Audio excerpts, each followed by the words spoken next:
All right, today we're at Hill Aerospace Museum. I'll give you the placard. Free admission. And there's the operational hours there. You have to go down there where that big, about another half mile that way. You can buy that big old transport plane down there. This is a KC-135 Strata tanker. So this is a gasoline air tanker. I'll give you some specs on it. They would refuel fighters, bombers, cargo planes, transfer fuel. They do tanker training here at Hill. Been in service from 1956 to the present.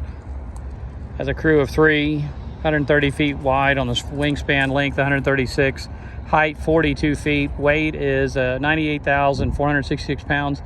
Maximum weight 300,000 pounds. Speed 530 miles per hour at 30,000 feet. Has a range of about 1,500 miles if it has 150,000 pounds of transfer fuel. Ceiling about 50,000 feet, and it says no armaments. I guess you do that because if you're basically a flying gas can, last thing you want to be doing is lighting up things.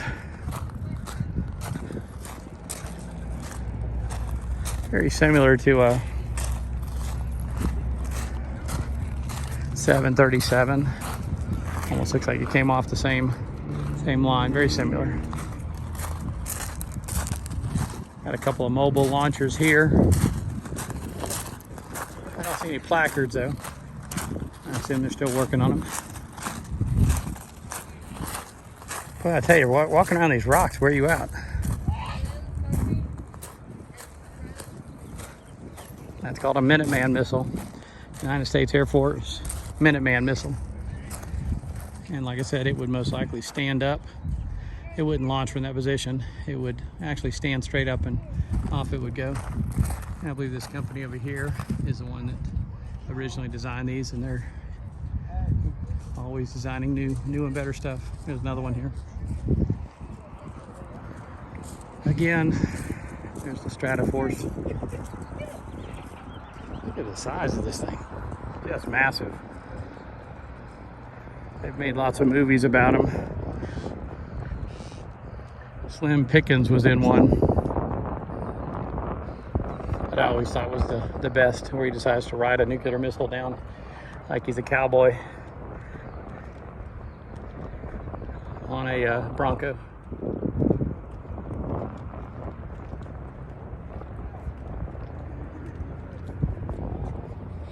Has an enormous amount of wheels too. 4, 6, 8, 10 different wheels just to land or get off the ground. We saw these in these were Vietnam, Korea.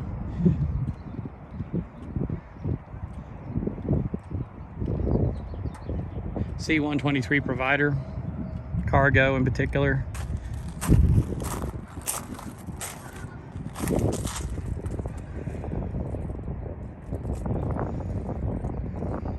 The rugged C-123 flew short-range assault, executed assault and transport missions. The provider's ability to land and take off from unprepared dirt strips. Unprepared dirt strips enabled it to fly troops and cargo into isolated areas during the Vietnam War. It was an operation from 56 to 1980, 2 to 4 crew. Wingspan 110 feet, length 76, weight 30 or height 34, weight about 60,000 pounds, 240 miles an hour cruising speed.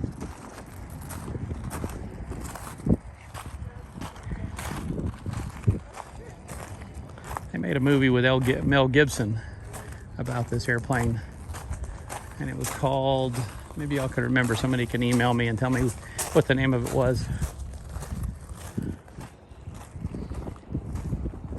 I keep thinking it was Air or something. But it specialized with this hatch right here. This is how this little hatch right here is how they were able to get, this would open and they could fly 100 feet off the ground and drop items, basically, you know, to the troops. They would maybe attach a parachute to it. It would come out, parachute would kind of stall it, and then it would just kind of slide across the ground. There's still several companies still fly, or countries still flying these, using them as transport, but not the United States.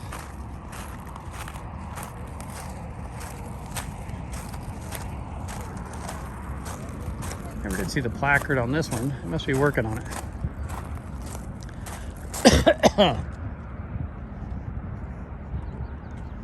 Must be new. But again, this was like the Enola Gay. They came into the war late in the war, 43, and they were used primarily to bomb Japan in particular. Long-range bombers off the atolls of the Pacific. As we were marching our way towards the Pacific, or towards Japan, these were brought closer and closer. We'd build airstrips. So off the island of Tinian in the Pacific, a group, well, on this one day,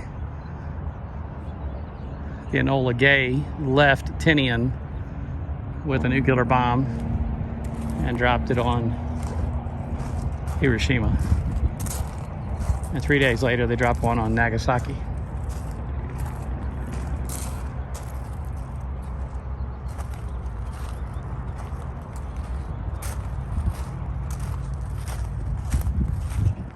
And the original, like I said, the original Enola Gay is located in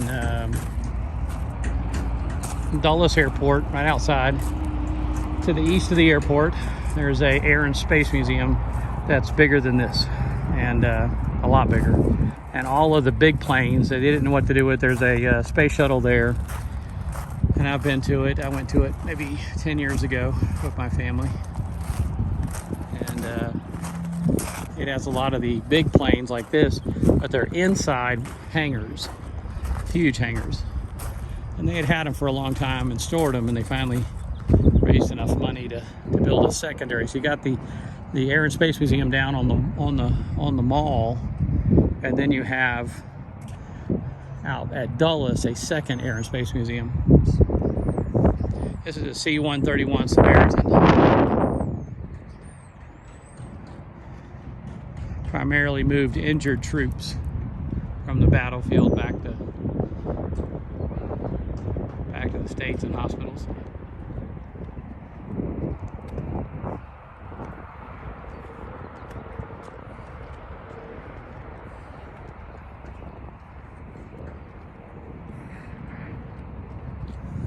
We have the T-29 flying classroom.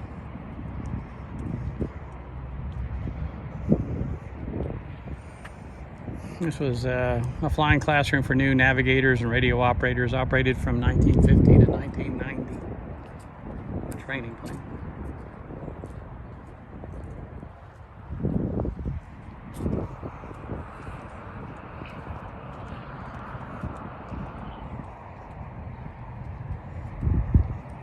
All right, thanks for watching our videos. We appreciate it.